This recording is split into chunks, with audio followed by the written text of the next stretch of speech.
Good fucking morning. It's your girl Annie. I just finished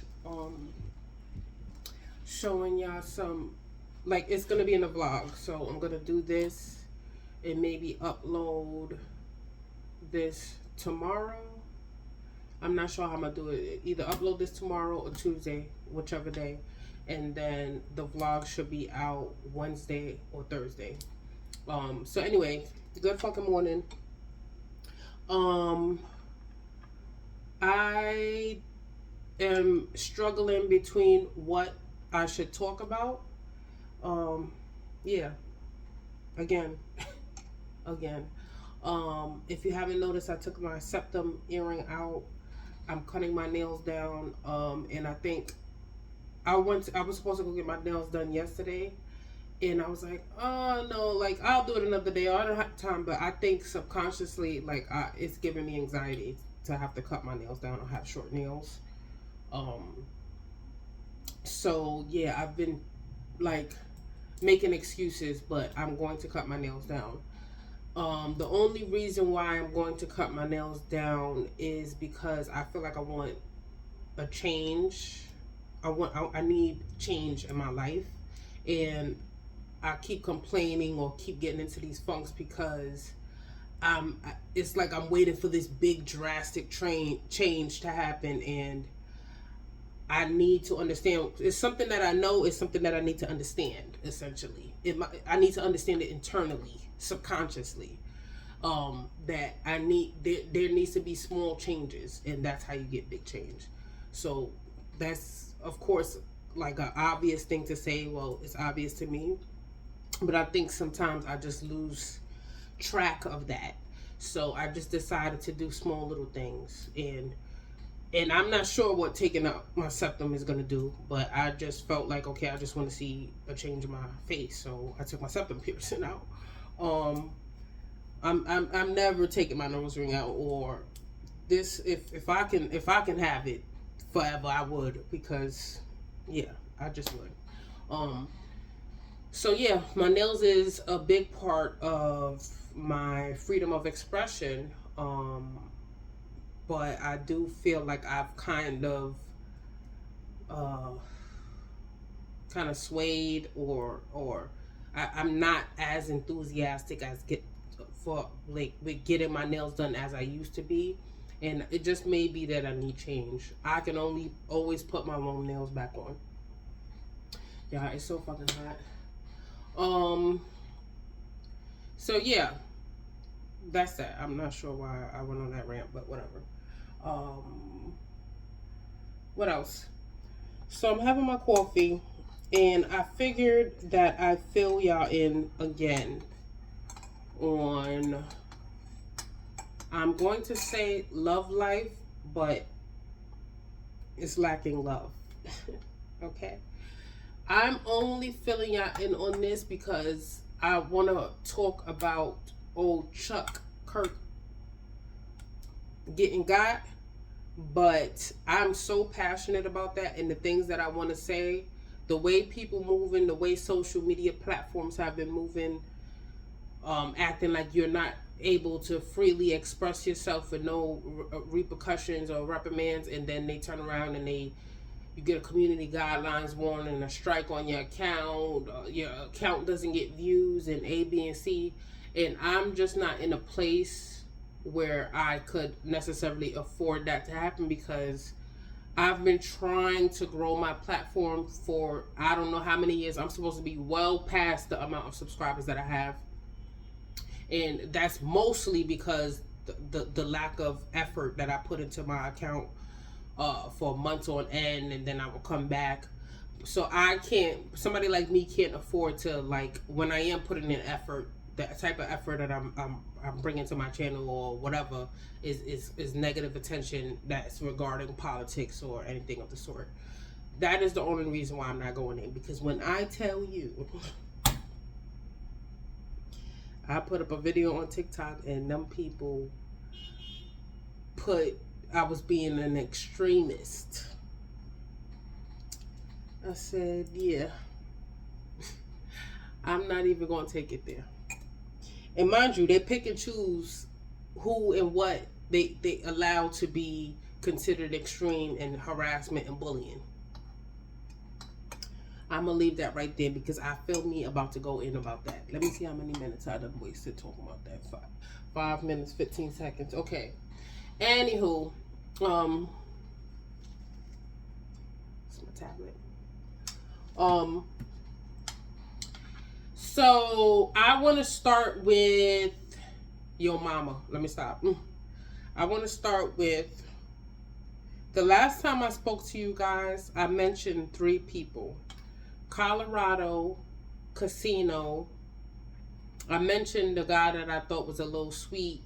Y'all know that him and I aren't talking. And I mentioned no English. So who's left standing? Okay, Calarado just went ghost. And I knew for a fact that that was going to happen because I felt like he wasn't done with that situation with the girlfriend or whatever. Like they had broken up and maybe he was just, entertaining the conversation. And I genuinely feel like there was an attraction there and there was a chemistry there. But he does not give cheater vibes. He gives he's committed. When he's in, he's in. You know what I'm saying? So I could understand if him and that girl got back together, why he would disappear. I met him that one time, that late New York City night in the summer, and we were talking every day and everything was fine. But he did disclose that he just had recently got out of a relationship with somebody the same way I did. So when you're speaking to somebody who says, hey, I just got out of something, even if they are adamant about telling you, hey, there's no possibility that I know that you have to keep something in the back of your head to prepare yourself for the moment that that person may get back with this person, So there's that. Oh, I should get my crackers. Hold on, y'all. This video is brought to you by Ritz Crackers from Vietnam. That's why they're in this metallic packaging. I got these from the Asian market. Anywho. So yeah, that's what happened to him. So who's next? We're gonna talk about, I know that I didn't speak to Sweet Cheeks no more. Yeah, he was another one that just kind of fell off the planet.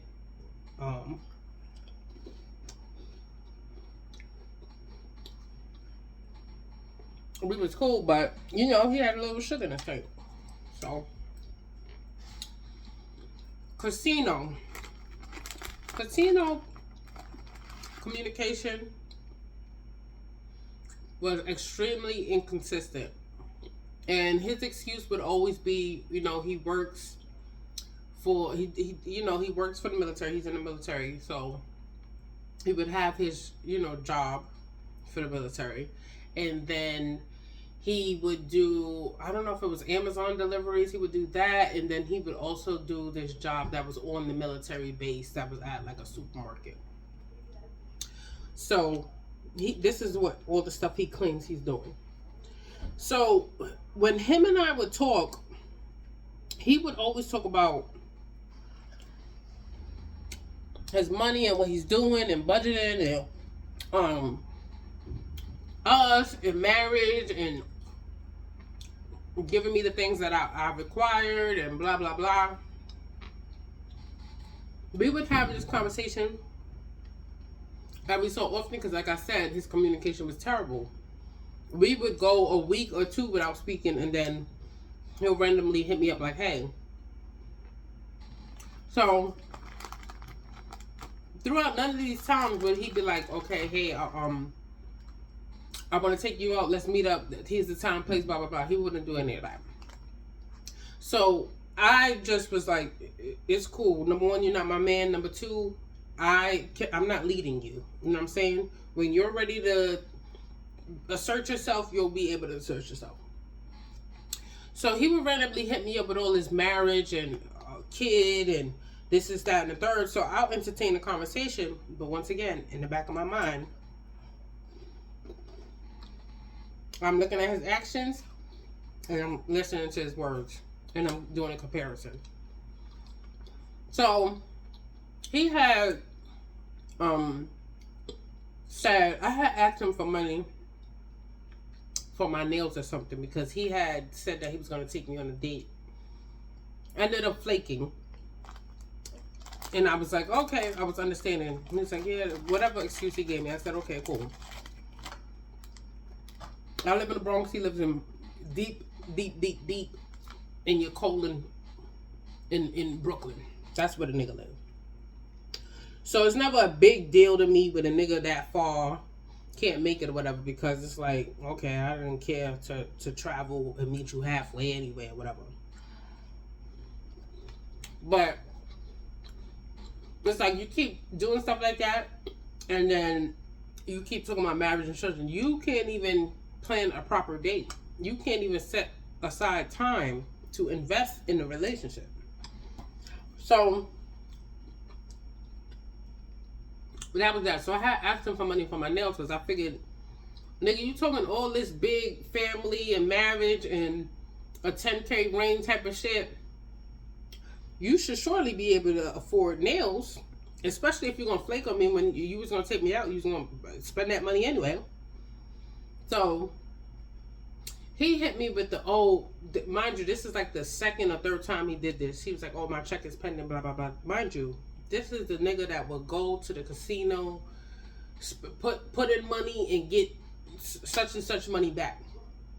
So his story stopped adding up because anytime that he was supposed to send me something or something like that, or take me out or whatever, he would always have an excuse. So I started to feel like he got a gambling problem. And that's the reason why I was calling him Casino. I feel like he was getting paid and throwing it into the casino. Because he'll be like, oh, my check is still pending. Oh, I only got cash on me. So one time I was like, okay. He was like, you can meet me for the cash. The day comes. He disappeared. I said, okay. Somebody else gave it to me. I didn't give a fuck. So he hits me up again, and I was like, hey, are you ever going to send me the money that you said you was going to send me? Because I feel like he tried to wait another week or so and thought that I wasn't going to bring it up. Why wouldn't I bring it up? If you're somebody that's supposed to be my husband, I fully expect you to keep your word. So I bring it up again, and he's like, "Oh, is this gonna be a thing?" So I said, well, I could ask somebody else, but if I ask somebody else, they're gonna want to spend time with me. Straight up, I'm not sure. Men are delusional. They have this thing where what do you think is going on in the world? What do you think is going on my end? You think that I'm going to be talking marriage and kids with you and this is that and the third, and you're not going to be showing no real effort, and I'm just sitting there with my thumb up my ass? What the fuck do you think is going on? So I explained to him that, so he was like, oh, because it's just that you're not my girl yet, this is that and the third. I said, yeah, I'm not your girl yet. Meanwhile, you keep promising me the sun, the moon, and the stars, and then when I ask you for a fucking pebble, you're unable to give me the fucking pebble, nigga. So there's no way you could pull the moon from out the sky for me, nigga. What I'm doing is exposing who you really are. And you're mad about it. You're mad that I'm pulling the wool, the curtain back. You want to keep having these conversations, entertaining yourself. But these conversations, I don't know if he think he put me on the back burner, but you're not. I will play like I'm on the back burner with you, nigga, but I'm lighting somebody else's fire. So it don't even fucking matter to me. So he says whatever he says. I say whatever I say. I said, listen, if I have to ask somebody else, I'm gonna ask. They're gonna ask to spend time with me. Hello. So he put, okay, and that was that. And we haven't spoken. I go to the fucking Labor Day parade. Like I said, he lives in Brooklyn. I see that nigga walking down the parkway. Like on the sidewalk, like when it was over. Book bag all tight to his back. Glasses all looking stupid, looking goofy. Because he's not attractive. I'm going to keep it a stack with y'all. He's not attractive.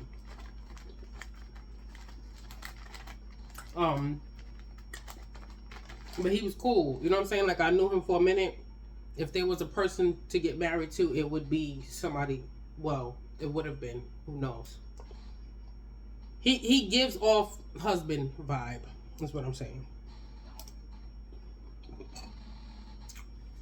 So, well, he gave off husband vibe because clearly he's not. So, I didn't even say nothing. When I saw him, I didn't even say nothing. So him and I aren't speaking. Me and no English have been talking. I'm missing somebody. I'm gonna get to them.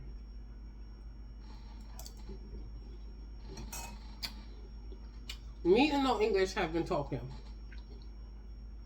He said, "Oh, I asked you for another chance. You told me you'll think about it." So he said, "Okay," and he fell back thinking that I was gonna be like, "Hey, here's your other chance." So I said, "Your communication is terrible." Like, so he has improved. He texts me every morning. We video chat here and there. He sends me videos of his, yeah. This is somebody I had sex with over a year and a half ago. We haven't had sex since. But the sexual chemistry was 1,000 out of 10.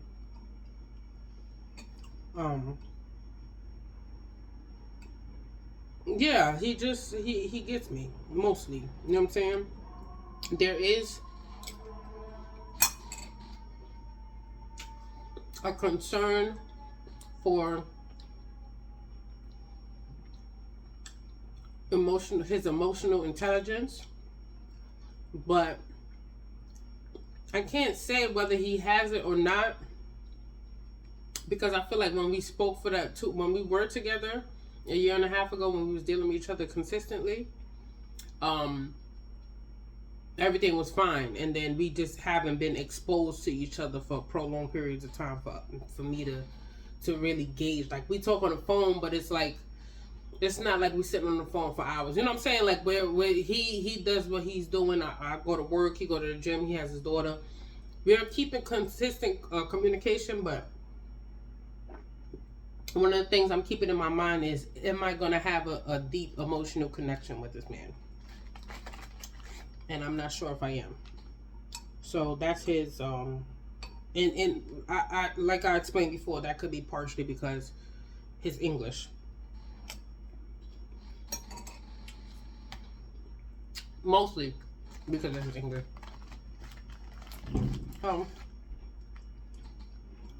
There's that.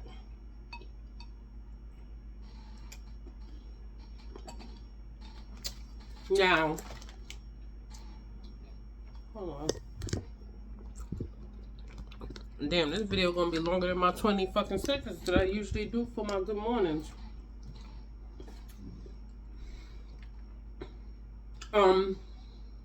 One day I was on a train and I was getting off. When I was on the train, there was this guy on there acting weird. Like, he had weird energy.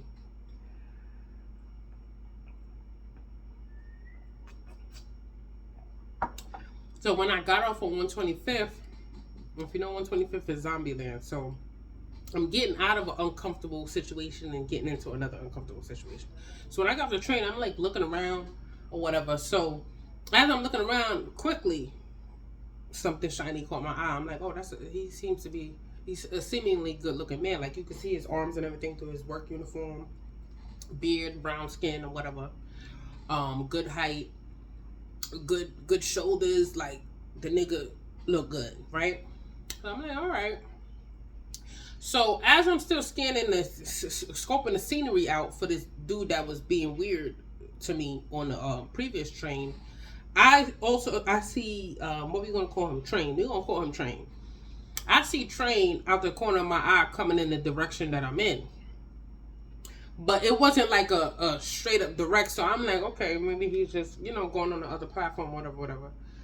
So I turn this way, he's right there. So I'm like, oh, sure. I don't say nothing. So I see he moving his hands and he's saying something. So I take my thing out my ear and I'm like, what's up or whatever. I ain't be like, what's up? But I was just like, what's up?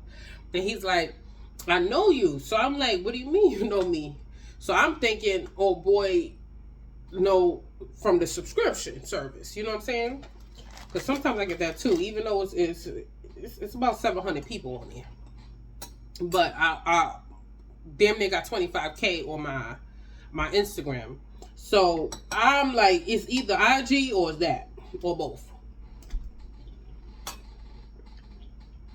So he's like, I know you. So I'm like, from Instagram. He was like, yeah, but before that or whatever. I'm like, I'm looking at this man. I said, I do not know this man from a can of paint. We'll get on the train together. He sits across from me. Looking at him, real handsome or whatever, like my complexion. I said he was 41. Got like the big gap in his teeth or whatever. He was from Trinidad, so and I'm looking at him, I'm like, okay, he's a good looking dude or whatever, real strong looking. So I'm talking to him and he's telling me, he's like, I know you, trust me, I know you. So he's like, we had a little talk and he said he got 3 kids, 2 baby mothers. His oldest is 18 and I exchanged my information and telling him, a little brief, whatever. So he sits next to me, he gets my number, he calls my number, he calls my phone and his number's already in my phone. So he's like, I told you. I said, what? I said, bro, I do not remember. He's like, yo, he's like, I genuinely think that we may have met on a dating app some years ago and it just didn't go nowhere. So I'm like, okay, that makes sense. Her like, why we stopped talking? I don't think it was nothing bad. I think we just stopped talking. And that sounds like me. So I'm like, all right. So I leave it at that. He gets off. He said, you are so beautiful. I want to take you out, blah, blah, blah. I said, okay. Thank you, blah, blah, blah. From that day on, every day we'll video chat on WhatsApp. Late at night, it doesn't matter. While he's at work, it doesn't matter. Thick as thieves on the phone, but I was starting to pick up little red flags about him. I was starting to pick up, number one, he had bad insomnia. That's an issue for somebody like me because it's like, if I get serious with you, I need my sleep. Okay? In my previous relationship with Motorcycle, he would do shit like that. He would stay up late and it would inconvenience me and my rest, and then I'll get up in the morning and it would just throw the rest of my schedule off. I stopped journaling. I stopped my gym schedule kind of was thrown off or whatever. Because, I'm trying to make up for the hours that I was like inconvenienced during sleeping hours. So that's a big deal for me. So I was like, okay, that's another red flag. So I was like, of course I asked him basic questions like, have you spoken to a doctor? I'm talking about me and him will be on the phone, right? It'll be 11 o'clock or go on, 12 o'clock go on, 1 o'clock, 1:30. Mind you, I got to be to work. I got to clock in for work or whatever. And, 1:30 is pushing it for me. So I would notice that I was starting to, first off, there's nobody's fault. But it was contributing to the fact that I was getting to work late. You know what I'm saying? So I was like, yeah, I'm going to have to cut this short. Like, staying on the phone with him real late type of shit. But I would get off the phone like around 1:30. And then when I would speak to him the next day and I'd be like, oh, what time did you go to sleep? He'll be like, oh, I went to sleep at 3, but I had to be up at 4 for work. Are you a robot, sir?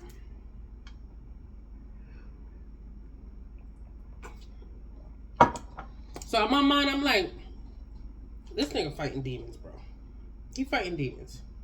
And I'm talking about, he will do this back to back to back to back, like no sleep type of shit. And it's concerning because people don't understand how that affects their mental, their behavior, their energy, their impulse control. And it just seemed like I was talking to a ticking time bomb. That's what it gave. You know what I'm saying? Like, we'll be on the phone and I'll be calm or whatever, whatever. And I can have a very dominant personality. But if I see that a man is extremely, like, they give ticking time bomb vibes, you will see me be extremely quiet. Not because I'm scared or anything like that, but I'm being extremely observant because I need to be mindful if I even want to continue anything with this person. You know what I'm saying? So I need to watch your behavior. So I would do that. I'll be on the phone with him joking. I'll talk shit a little bit here and there, whatever, whatever. But I was really watching him, and you could tell. Like, I would say stuff like I had said something about his butt.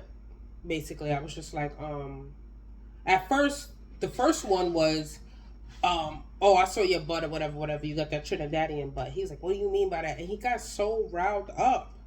He was like, I'm a man. I ain't nobody. I don't give a fuck about that. And I was just like, ooh, there we go.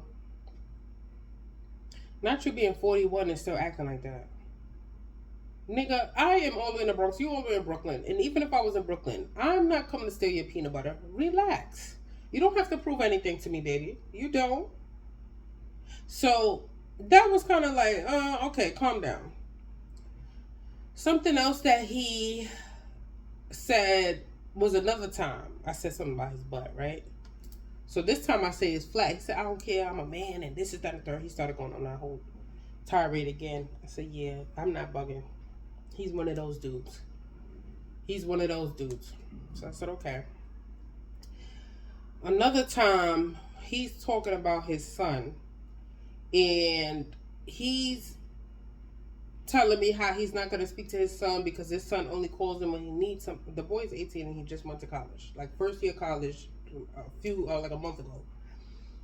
He don't call me, and you don't understand. There's plenty of times that I invited him out and I did this and I did that, and he just giving me the cold shoulder. And I'm letting him vent because you can't really tell people anything about their kids, all right? Well, one thing that I can say is my son is 20.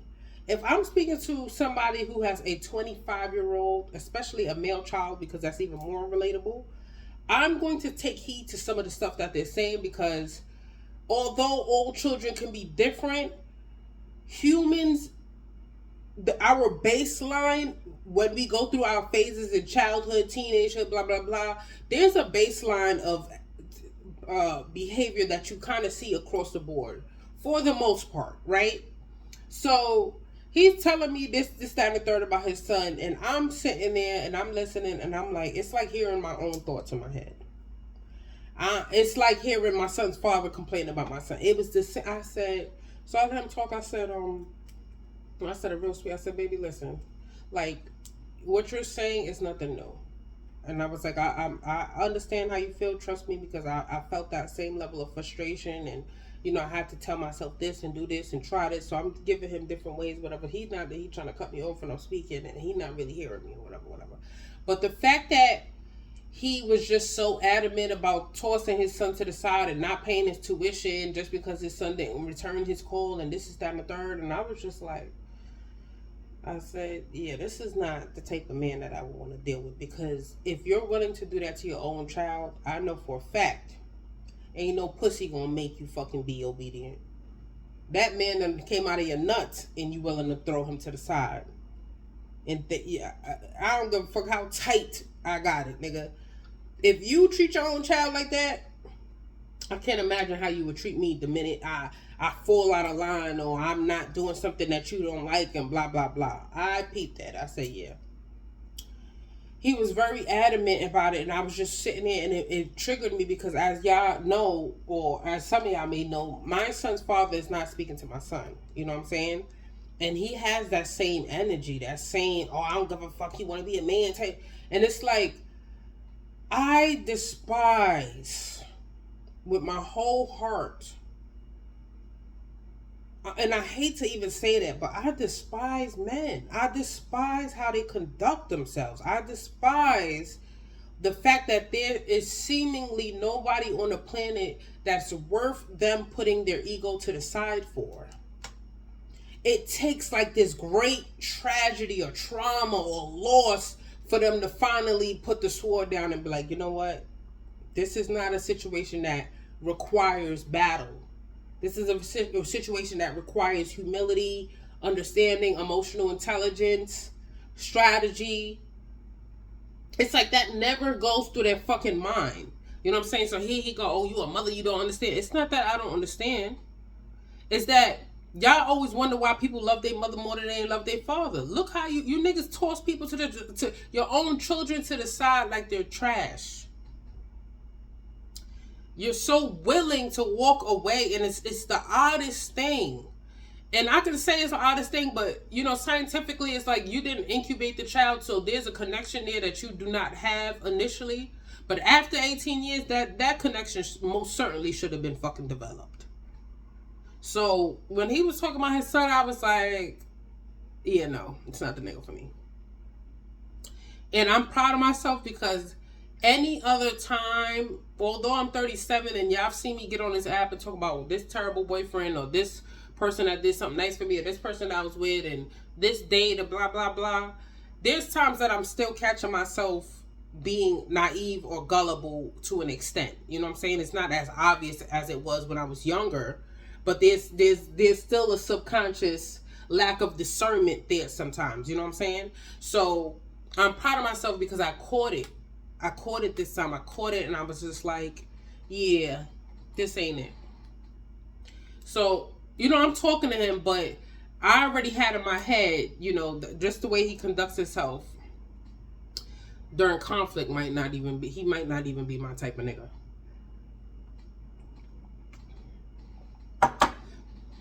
To add icing to the fucking cake, y'all, I had got waxed, right? So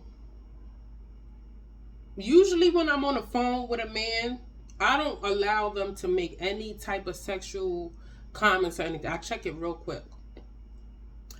But at this point, I said to myself, like, maybe this could be something that's just physical because I don't have intimacy or I don't have intercourse as much as I would like. I'm still youthful and I think that I should be fucking a little bit more. I don't know how else to say what I'm saying, so I'm just going to say it. I can't remember when was the last time the last person I had sex with was my ex. Motorcycle. I don't know if I told y'all. I think I told y'all that I went back to Atlanta. We tried to work it out. It didn't work out. Whatever. That was the last man that I had sex with. Prior to him, when him and I broke up, and I waited, and then I got with no English. I was with no English, and then after no English, I hadn't had sex with anybody for damn near a year.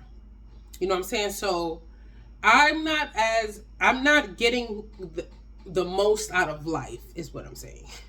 And spiritually speaking, I feel like people undermine the healing that sex can give to you. Just biologically, physiologically, everything. Like, and I'm not talking about being hypersexual or promiscuous or anything like that. I'm just saying occasionally or every so often having sex or having that level of intimacy with somebody is healing. You know what I'm saying? So in my mind, I'm like, what I can do is this person, you know, he is active in his children's life, even though he wasn't, you know, he was getting at his son, talking shit about his son or whatever. He had his own shit. You know what I'm saying? He offered to show me his test results or whatever. Decent conversation, a great age, great, you know, build.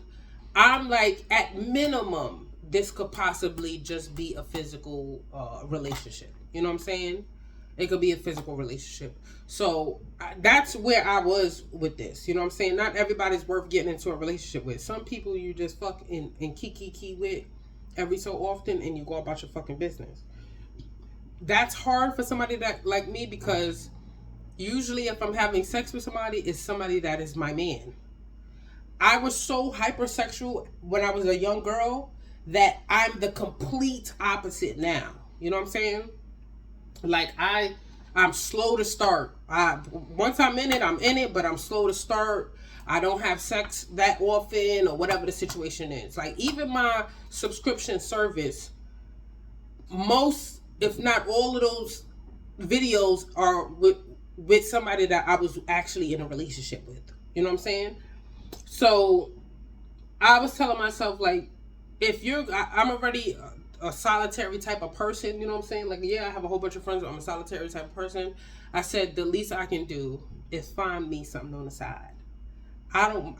It's not that I don't care about being alone. It's just that I don't mind it. I truly, deeply enjoy my own company. I can sit here with these flowers. I can sit and journal. I can watch my show. I can drink my coffee, leave and come out when I feel like it.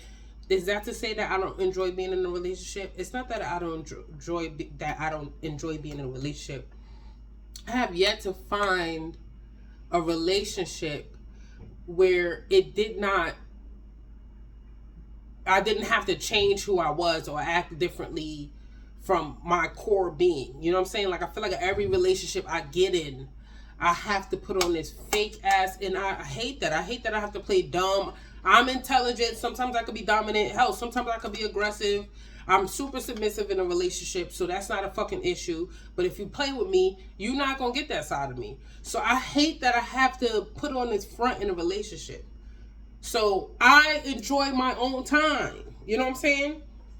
So with that being said, all of this is running through my head, and the only reason why it's running through my head is because he has said on numerous occasions, Annie, I really like you. Like, I really like you. I'm waiting for you to like me. So the old me would have entertained that, would have tickled his tail and been like, yeah, I like you too. And it's like, no, I'm not sure if I like you. So I wouldn't say it back. So I'm pretty sure that was something that didn't necessarily rub him the right way. So back to what I was saying. I got a wax. I gave y'all that whole disclaimer just to tell you why I did this. I got a wax, right? And he like, I'm nervous to ask you this. And I was like, what? I was like, say it. He was like, can I see? So I showed him. Here, look. It's pretty. So I showed him. And I had said something. So that was one of the times, right? So the next day, when he get up, we on video chat, he showed me his shaboing. I'm like, okay, perfect size. It's pretty, nice skin, blah, blah, blah, completely shaved. Cool, we cool. He said, I wanted to show you this because you showed me what you got. I said, yeah, fair exchange, no robbery. That was that. So we got that part out the way. So now at this point, I'm comfortable saying little stuff to him or whatever, because I done already showed you my fucking cat, nigga. So I go, what do I say to him? I was like, oh, I over bleached my crack because I'm trying to get everything to be one color. You know, some people, they have darker cracks or inner thighs, or, you know, the pubic area, the skin tends to be darker. You got to exfoliate, proper moisturizing, or certain feminine products cause a lot of friction, and there's a whole slew of reasons why, or simply just because you got more pigment in your skin is a reason why you might be darker in that area. You know what I'm saying? It's not exposed to light often. There's a whole slew of reasons. So I was using the Ducato cream in between my crack or whatever, and I said I over bleached, I overdid it. It's lighter than the rest of my body. So he was like, so he goes, oh, let me ask you. He's like, oh, you do that or whatever. I say, yeah. So he's like, yeah, that area just gotta look real good. It gotta be all smooth or whatever. But the way he was saying it, it was kind of like he gets easily turned off or icked out by stuff, and that turned me off. I like men that like women. I like men that like women in a sense. You'll hear a man, you tell a nigga you didn't shave, he be like, I don't give a fuck about that. Pull them pants down. I'll go into the jungle. Because he enjoys vagina. Okay? He does not give a fuck about the trees, bitch. He's hunting. So, when he said that, I was like, there's one thing to have a preference. Yes, not a preference. There's one thing to have a hygiene standard. Absolutely. Should people be clean and shave and make sure their skin look good? Absolutely. But you also have to consider the fact that people are human. People get scars. People get certain, you know, whatever. Women, we get our periods. Our pads are rubbing. There's a whole slew of reasons why something may not be perfect looking. You know what I'm saying? So And that's not necessarily the case with me because I take a good care of myself, but it's just like it made me feel a way, like if at any point something wasn't particularly to his standard, he would make me feel a way about that, and I don't like that. I don't ever try to make me feel bad about myself, not at this big age. You know what I'm saying? I fully expect a man, especially a man who is 41, to be able to speak to a woman and say, "Hey, this is not right on you," or I noticed this stench or smell. You know, go get that checked out. Real nice and calm and sweet. You know what I'm saying? Because I feel like you don't want to give nobody a complex about themselves. And I'm one of them people, like, if I'm with a man, I'll tell him. And no matter how dominant or aggressive people claim I could be, there's been times that I've told people, hey, try this, or I noticed this about you, or do you want me to do your feet type of shit. You know what I'm saying? Like, that's the type of person I am in a relationship. So I don't need anybody that's going to act like, you know what I'm saying? No, I'm good on you. So that was kind of another thing that I noticed, right? How long I've been talking? Oh my God, this is a long ass video. Anyway, so he says that. So I'm like, oh, okay. So then he goes, have you ever done, I'm going to say it backwards, Lana. So I said, the last time I did Lana was about maybe 2-3 years ago. It was with my ex. And me and Motorcycle only did that one time. Why was it only one time? I don't know particularly. It was great, but we only did it one time.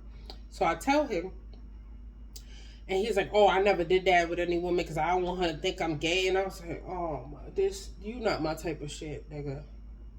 You not my type of nigga. You not." And I was just like, yeah, I just came out of a situation where the sex was so restrictive. Like we did, it was boring. Like, was the actual tool good? Yeah, but outside of anything, there's no trick, there's nothing going on here. You know what I'm saying? And I told myself the next situation that I get into, I need to be free. Okay? I need to be fucking free, bitch. I want to be able to be fucking a nigga with my hair just like this and he think I'm the best shit out. You know what I'm saying? I don't give a fuck.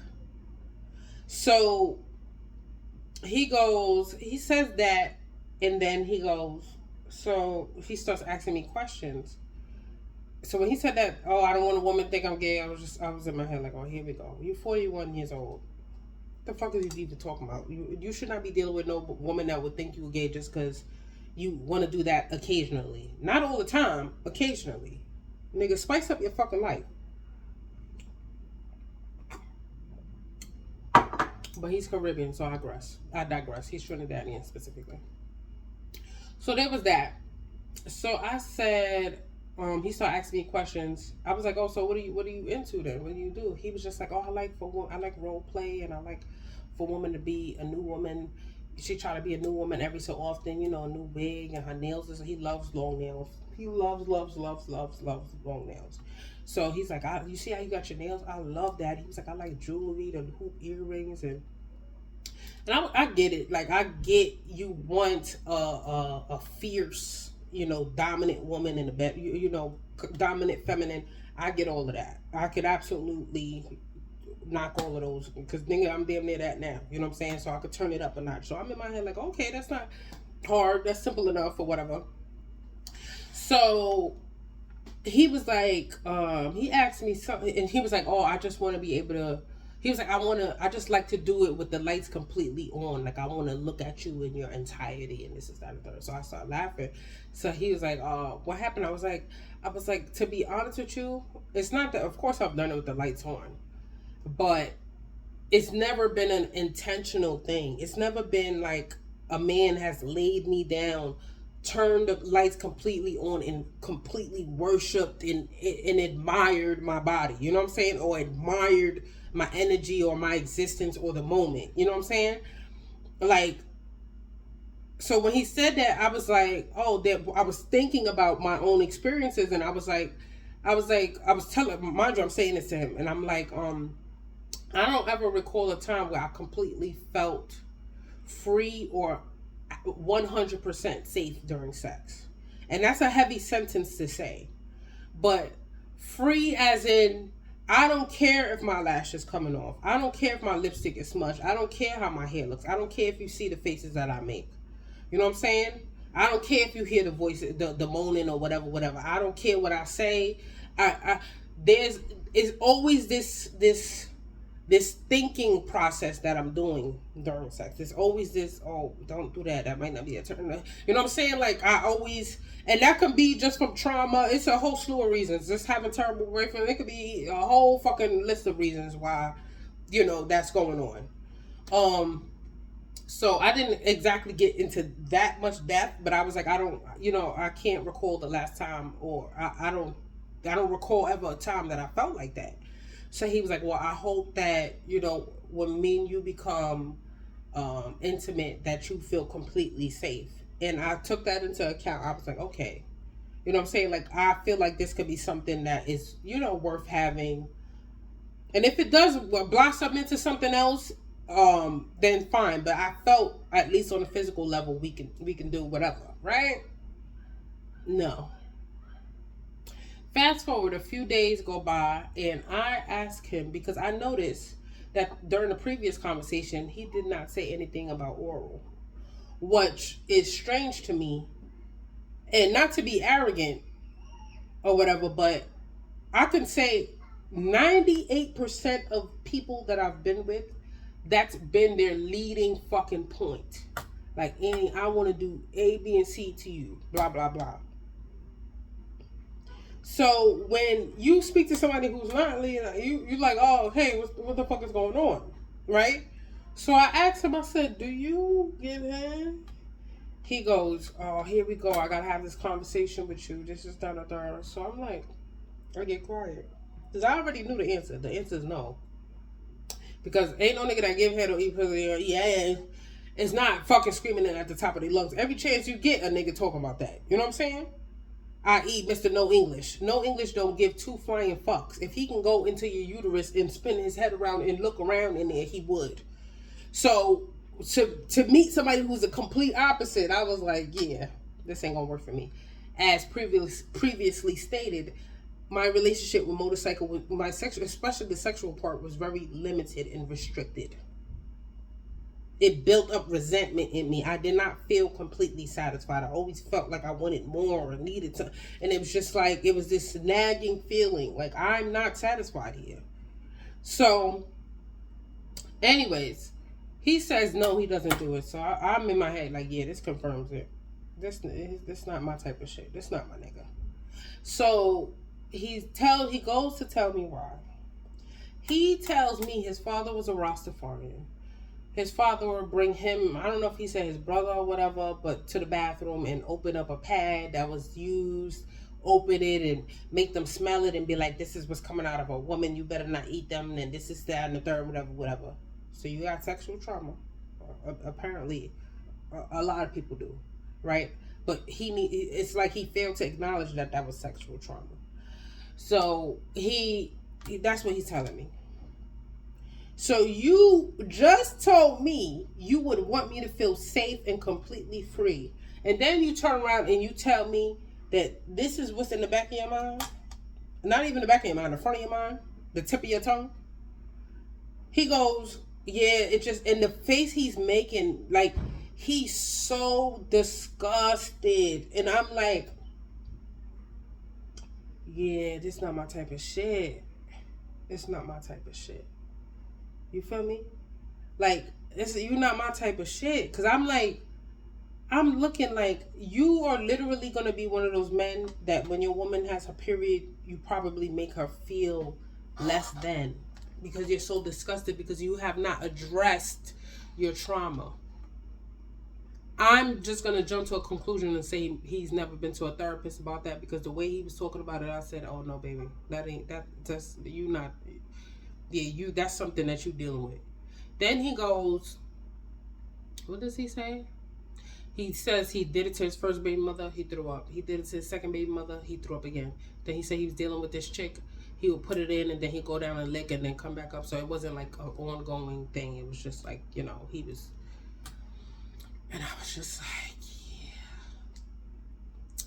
I'm not trying to convince you to eat your food. And then I was like, so do you expect it? He was like, yeah, I mean, I like it, but I know that being that I don't do it, I can't ask for something that I don't give. And the way he was saying it was just like bullshit, nigga. You another nigga that expects to be serviced without servicing. Been there, done that. I'm not interested. I'm not interested. So, to get to the point, it was Labor Day weekend. The day before Labor Day weekend, the day before Labor Day, him and I speak in the morning, and he tells me, mind you, he's with his kids, he's making breakfast for his kids, and he tells me, mind you, we didn't speak that night, the previous night. So he goes, why? I noticed that if I don't call you, you won't call me or whatever. So I said, yeah, I'm sorry about that or whatever. I was like, that's just the way I am, and everybody has his clothes. So he stopped me right there. He said, oh, I'm not just anybody. So the Bronx part of me wanted to be like, you are just anybody. Who the fuck do you think you are? You just a nigga that I keep conversation with on the phone. Who do you think you are? What importance do you think that you have to me? People have this false sense of self. They give themselves a title or value, and they think that that you have the same title and you have the same estimate for that value. And it's not that you're valueless or you're worthless, or it's just like, sir, you're just a guy that I've been talking to on the phone.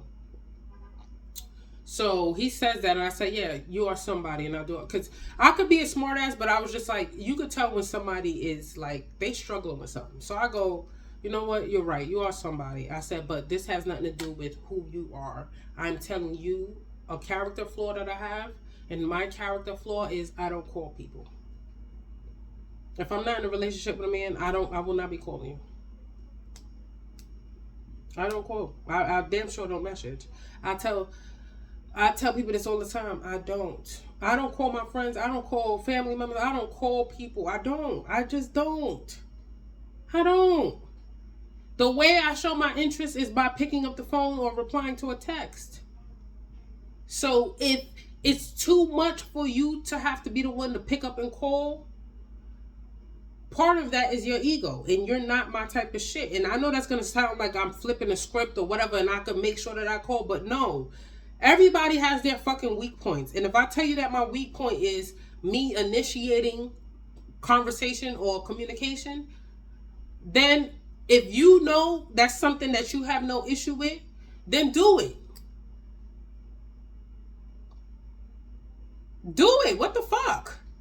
People act like, oh, I'm always the one that call you, and I always pick up. I sit on the phone with you. I talk shit to you. I make you laugh. I keep it real with you. I tell you the fucking truth. And you telling me you got a problem just because you have to be the one to call me? Yeah, call me. I'm sorry. So, I didn't say all of that to him, but I just told him, like, yeah, it's a character flaw, blah, blah, blah. And I said, I'm working on it. And I said, so I leave it alone. He's steady trying to bring it up. I said, so I say his name. And I said, I'm just going to say Train for the purpose. I said, Train. I said, I heard you. I'm going to take heed. There's nothing else to discuss. Because you're not going to chastise me for something that you know what I'm saying? Like, that's something that and then I told him, I said, once I get in a relationship with you, yeah, I will call you. I understand that that's my role. Like, I'm your girl. Like, yeah, I will have to fucking call you. And even then, nigga. With that being said, the next day comes. He knows that I'm going to the Parkway and all that. Mind you, he lives in Brooklyn. He doesn't live too far from the Parkway. I tell him all of this. I'm going to the Parkway. I'm going with this homegirl, blah, blah, blah. And that morning, Labor Day comes, and he sees me getting ready, and he's on the phone with me. And I'm talking to him, and everything seems to be cool, but his energy was a little off. So I go, I get in the camera, and he's like, yo, I'm gonna feed these kids their breakfast. Enjoy your day. Just like that. Usually, he'd be like, oh, I'll talk to you later, or, yo, Aaron, let me call you back, blah, blah, blah. The way he said it, I was like, I literally was in the camera like this, and I said, oh. I said, okay. And I hung up the phone. Y'all can get witness testimony, bitch. One thing about me is I will never, in the entirety of my life, chase a man ever again. I had one dude that I was with in my 20s, an African dude, that had me going crazy. And I had to understand that if a man wants you, he comes and gets you. If he wants to do something for you, he does it. If he wants to speak to you, he'll speak to you. If he wanted to fix an issue or fix something, he'll fix it. These niggas be out here banging the phone and expecting you to call them back. Nah, nigga, go play with that pussy. You got the wrong bitch. I promise you. When I tell you one thing about me, that phone won't ring, nigga. You won't ever be like, oh, she's calling me private. And no, I'm not. No, I'm not. It ain't me. And I do that on purpose because niggas be so used to talking to you any old type of way or doing something to you or causing a commotion or starting an argument with you, hanging up the phone and expecting you to act like this and this is that a third. No, the fuck I won't. Now you have to call me. You have to speak, and we have to deal with it in an amicable way. And if you don't speak to me in it, I will hang up the phone and never call you back, and you would have to call me again. And we will keep doing that until you get it right. Because a lot of you niggas don't understand how to properly have a conversation with somebody and express whatever issue you have. You just get a nasty fucking attitude with women, and you don't understand how scary that is on our end. You're not a little kitten. Like, nigga, you's a grown man. You being nasty or hostile or having that energy with us, it's like, oh, I don't, that's too much, baby. That's too much. So when you calm down, you call me. Straight up.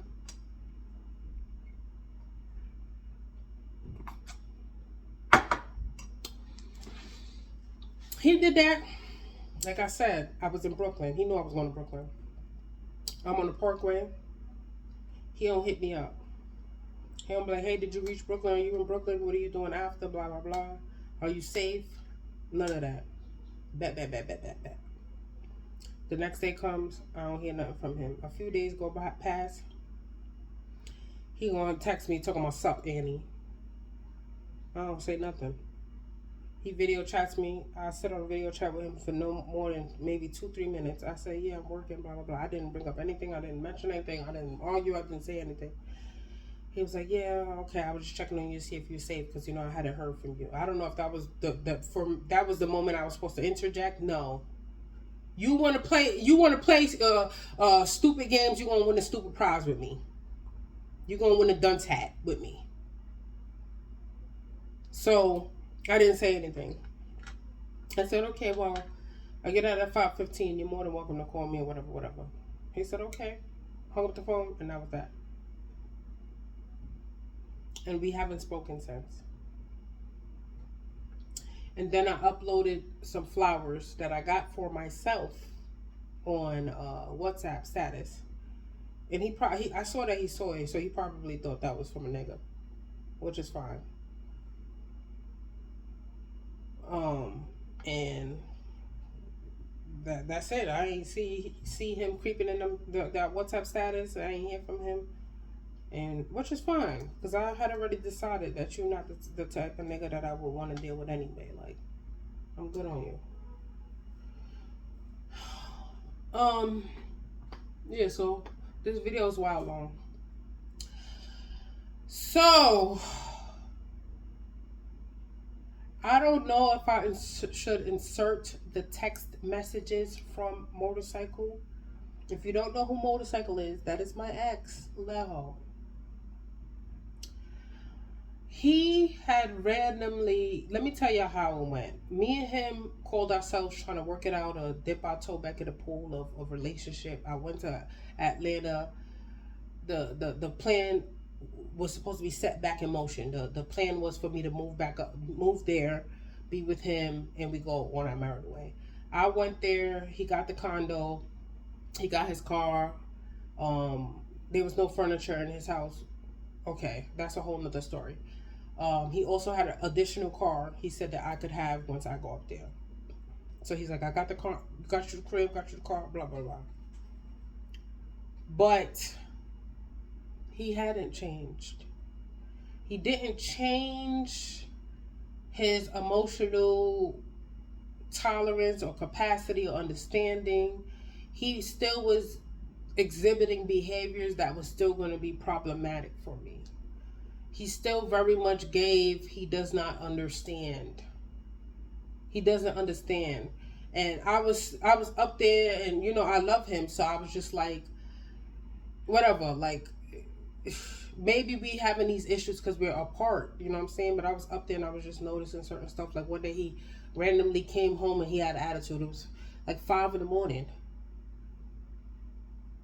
and you got an attitude, and it was just mad suspicious to me.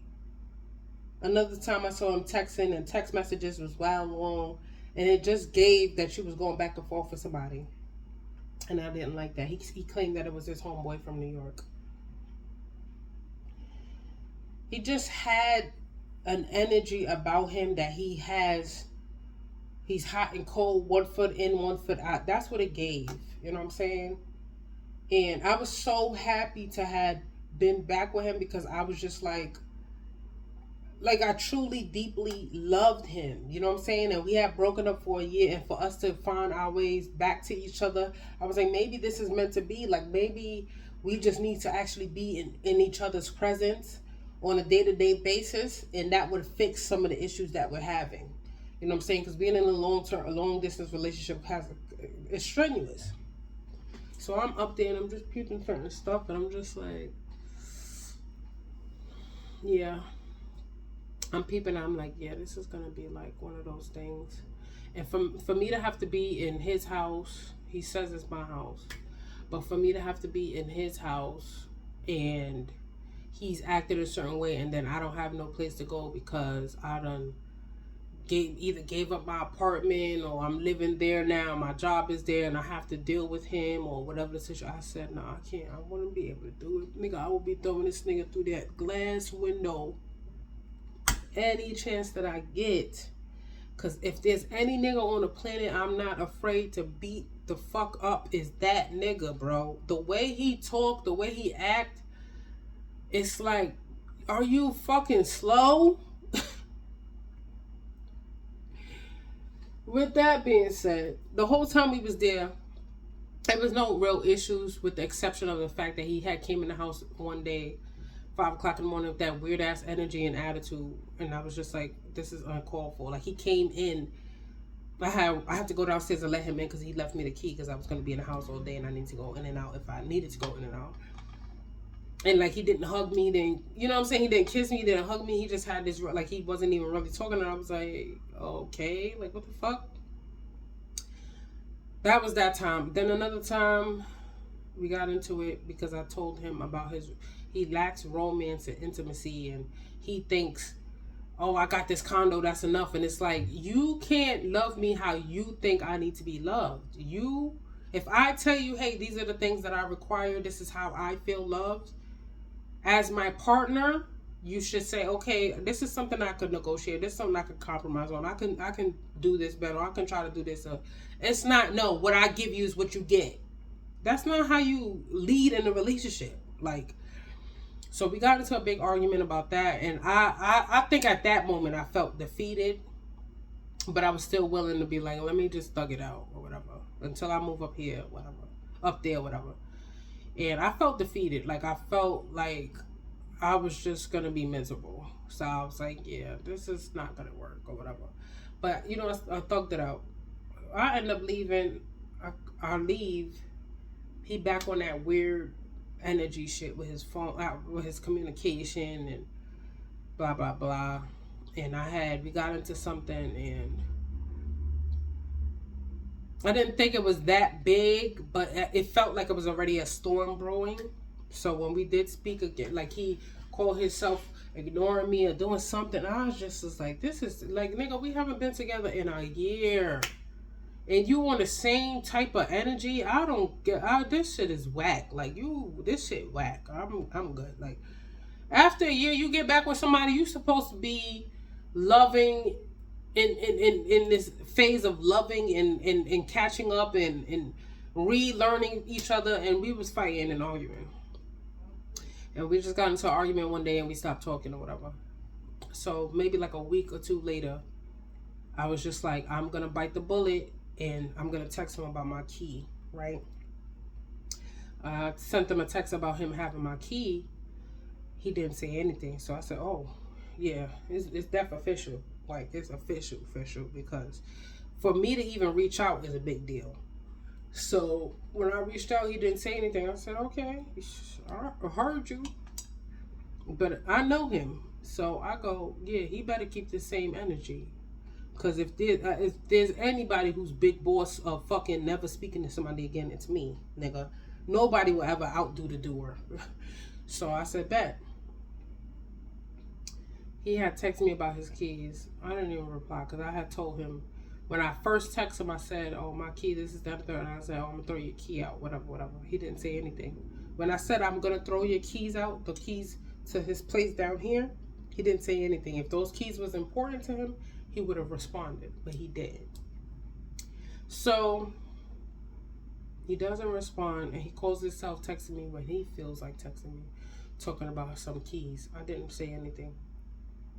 Some time goes by, and maybe like 3 weeks ago or something like that. I can't remember.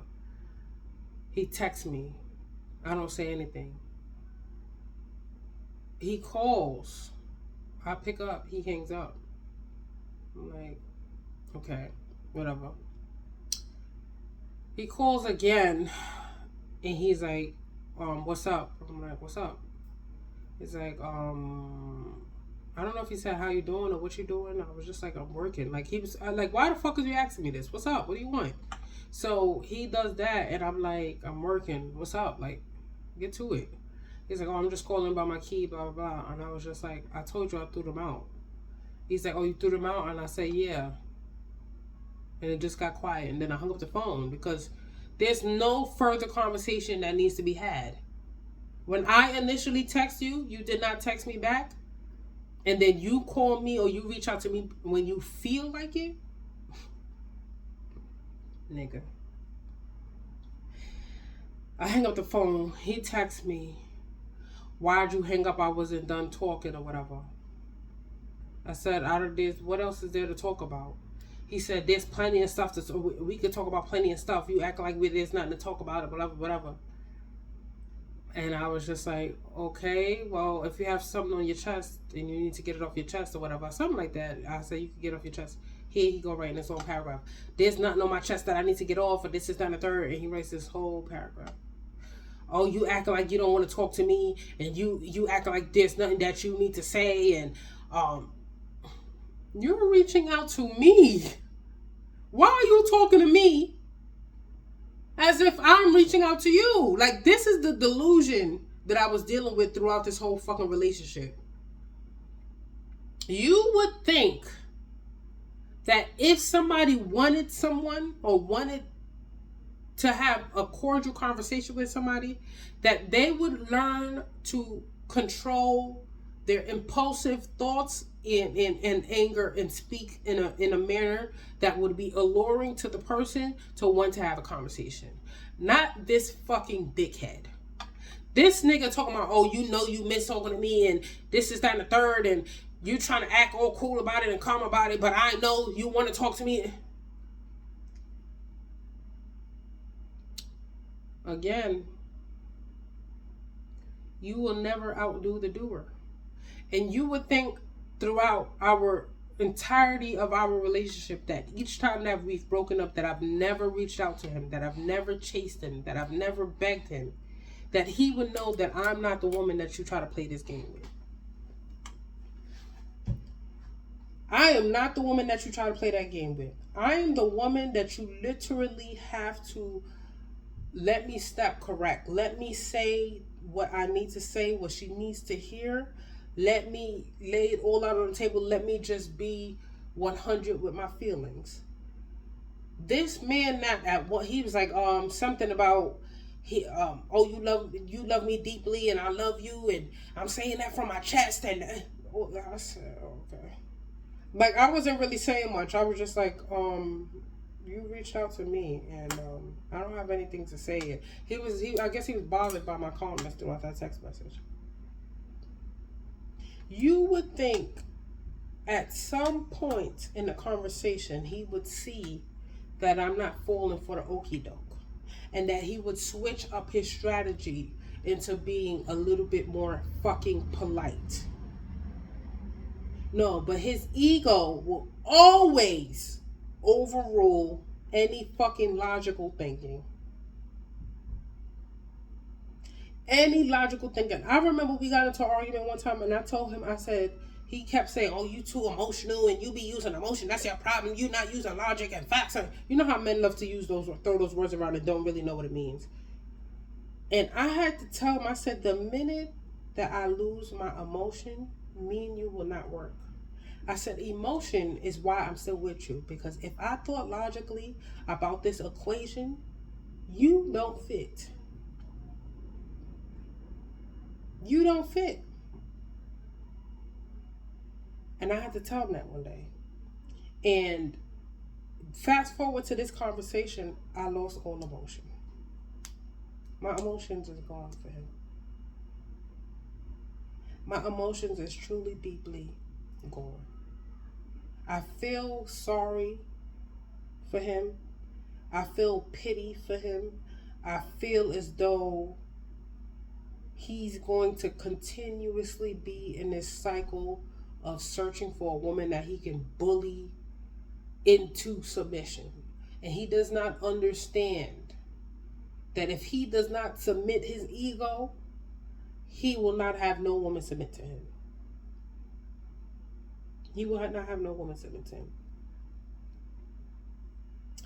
He's sitting there trying to insult me, going in, and this is down the third, and I don't even remember, because I wasn't really entertaining the conversation like that, you know. And I was just like, the last few things he said something about my mother abandoning me, and that's why I act like that, and I'm not seeing stuff through a normal light, and A, B, and C, and my last words to him was, okay, now you're trying to hit below the belt. Have a good day, or something like that. Because clearly you've become so enraged. Now you're going to start insulting me and using my past against me, or using things that I've told you in confidentiality about me against me. And you were supposed to be my man. Like, we was like this. I should have been able to express any secret to you. You express any secret to me, and that stays what it is. But for us to be having this disagreement, or whatever the fuck it was, because he was essentially talking to himself, and because you're not getting the results you want to see, you bring up my mother. Because I said to him, he was talking so much shit. I had said to him something about his mother still bossing him around. Something about, because it was pertaining to something about him being a leader or something. I don't know what it was, but I had said something to him to that effect, like, your mother's still bossing you around, like, your mother still has a fucking hold on you. And yes, you should absolutely love your mother, but if you're trying to create a new family, or you're looking to create a new family with a woman, you're going to have to loosen the grip on your mother. It can't be room for two queens in one fucking house, or one setting, or one situation. She has her house, her man, her life, and certain things is going on, and it's still sending you into a frenzy, or when you and her get into it, or whatever the situation is, I get the brunt of that heat. I'm not in the mood for it. So I think that's why he brought up the whole mother thing, but that was a low blow in a sense where it was just like, you talking about like you know my mother is a drug addict. You know my mother. So it's like, why you, the fact that you bring that up is crazy to me. I don't think that it was a fair rebuttal in comparison to what I said. But maybe that's just me. You can't tell people how to respond. Bring up other stuff or whatever. And I was just like, yeah, you trying to hit below the belt, blah, blah, blah. He goes, Annie, please. No, he goes, please, Annie. With the rolling eye emoji. Like a hoe. With the rolling eye emoji. Yeah, that'll make me want you back. That'll make me want to speak to you. Yeah, that really got me. That got the juices flowing. Like, really. I said that last thing. I left it like that. Oh, I put, is there anything else you need to get off your chest or anything else you need to say? Because I don't want you to think that I'm not giving you a chance to speak. He was like, oh, I don't have nothing else to say. This is really about the keys. We didn't have to have this talking. You initiated this talk. You initiated this talk.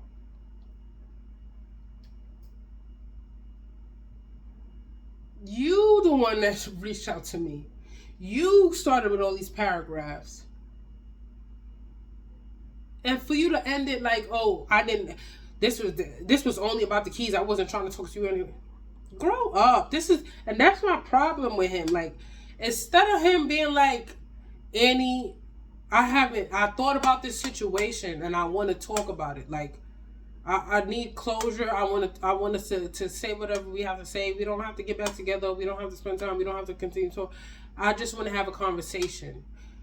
He did not approach me like that. He approached immediately, ready to coming out his corner in the boxing ring, and I'm not even fighting you, sir. I'm not a opponent. I'm not. I'm out the ring, baby. I'm retired. He ready to swing, ready to go toe for toe, and that's why you can't be my man. You not leading. You didn't come in the corner to get me, sit me down, speak to me calmly, nicely. You ready to box and then be mad that I be fucking ready to box. And this time I wasn't ready to box. I'm retired. You got it. You won. You the winner. Winner, chicken dinner. You got it. You wanted to win? You got it. Because I don't got it in me. I need peace. I need peace. You did not bring me peace. You would continuously do things, and then when I would react in a aggressive, hostile, or masculine way, it's always, oh, you need to listen, and you need, after you done poked me, antagonized and provoked me, and did things that you know for a fact, or 3 years, that you know for a fact I don't like. Things that trigger me, to things that set me off. Does it all the time. The communication thing is an issue. He'll be on the phone he'll be on the phone with me at work and be having whole conversations with everybody else, and just can't go sit in the corner and have a decent conversation with me, even though we're in a fucking long distance relationship. And the conversation is the only thing that's keeping us together.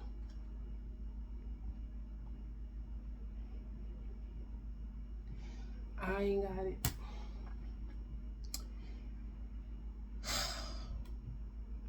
Anyways,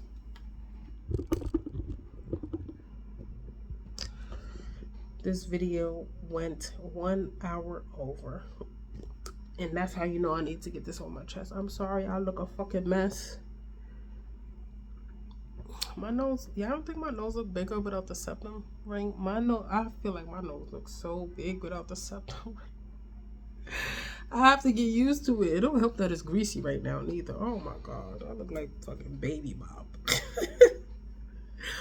Oh my god, this is so strange. Anyways, I hope that you sat through this whole video. Please like, comment, subscribe. Please engage in the comment section. I reply.